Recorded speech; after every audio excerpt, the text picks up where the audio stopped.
হে জগতবাসী, আমি শামীম আলী চিশতি আজ আপনাদের সামনে একটি আলোচনা নিয়ে আসলাম। সে আলোচনাটি হলো যে এই পৃথিবীতে অনেক মানুষ অনেক চিন্তিত, অনেক মুসিবত, অনেক বিপদের মুখে জীবন কাটাইতেছেন। তো এমন একজন ব্যক্তি যখন পৃথিবীতে এত বিপদযুক্ত হয়ে আছেন, তো এখন দেখা যায় যে সেই মানুষটি চলায় এবং খাওয়া এবং যে কোনো এক জায়গায় গমন করা মানে কোনো কিছুতেই তার ভালো লাগে না, চিন্তায় বিভোর অস্থির হয়ে থাকে। একজন মানুষের যে কোনো একটা কাজে যদি মন না বসে বা ভিতরে মারাত্মক চিন্তা নিয়ে ঘুরে, তখন তার দ্বারা এই পৃথিবীতে এবং ইহকালে পরকালে কোনো জায়গাতেই তার ভালো কিছু হয় না, অশান্তিতে জীবন কাটাতে হয়। তাই আল্লাহ বলেছেন যে আমি 99টি নাম আমি দিয়েছি বান্দাদের মধ্যে। যদি কোনো বান্দা মনে করে যে আমি এরকম ফ্যাসাদে আছি, এরকম চিন্তাযুক্ত হয়ে আছি, অশান্তি মুসিবতের মধ্যে আমি কাটাইতেছি, অনেক কষ্টে জীবনযাপন কাটতেছে, তখন তার দ্বারা হয় না দুনিয়ার কোনো উন্নতি, দুনিয়ার কোনো কাজ না হয় তার দ্বারা ইহকাল এবং পরকালের কোনো কাজ, কোনো কিছুই হয় না। তো তার জীবনটাই নষ্টের পথে চলে যায়। তো এমন একজন ব্যক্তি যদি আল্লাহর এই 99 নামের মধ্যে যে কিছু নাম আছে, সেই নামের মধ্যে যে আল্লাহ এমন কিছু রহমত রেখেছে যে আল্লাহ ওই নামে তাকে মুশকিল আসান করেন, চিন্তামুক্ত করেন এবং সামনে তিনি যেখানে গমন করবেন, যে কোনো কাজে হাত দিবেন, নিশ্চিন্ত মন আসবে এবং মন ভালো হবে এবং সে অগ্রসর হইতে পারবেন। হে জগতবাসী, সেই নামটি হলো যে ইয়া সাবিরু।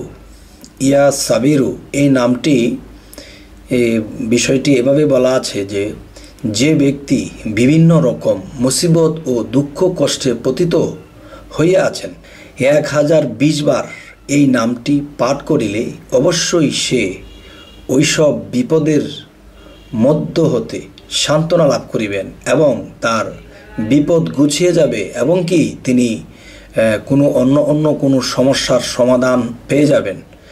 তখন তিনি নিশ্চিন্তে আল্লাহর ইবাদতও করতে পারবেন এবং দুনিয়াবি সে অগ্রসর হতে পারবেন।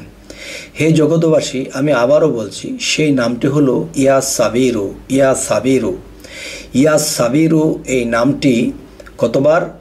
যে 1020 বার এই নামটি পাঠ করিলে, 1020 বার এই নামটি পাঠ করিলে অবশ্যই সে ওইসব বিপদ হইতে মুক্তি লাভ করিবেন এবং তিনি আল্লাহর পথে অগ্রসর হতে পারবেন এবং দুনিয়াতে তিনি উন্নতির পথ খুঁজে পাবেন এবং চিন্তামুক্ত হবেন। হে জগতবাসী, আমি শামীম আলী চিশতি আপনাদের কাছে এই কথাটি আলোচনা করার উদ্দেশ্য এটাই যে আমি নিজেও দেখেছি যে আমি যতই পারদর্শী হই, যতই কাজের মানুষ হই না কেন, যদি দেখা যায় আমি এটা কিছুতে কাজে হাত দিলাম বা কোনো দিকে রওনা দিলাম, তখন দেখা যায় যে আমার মন ভালো নেই।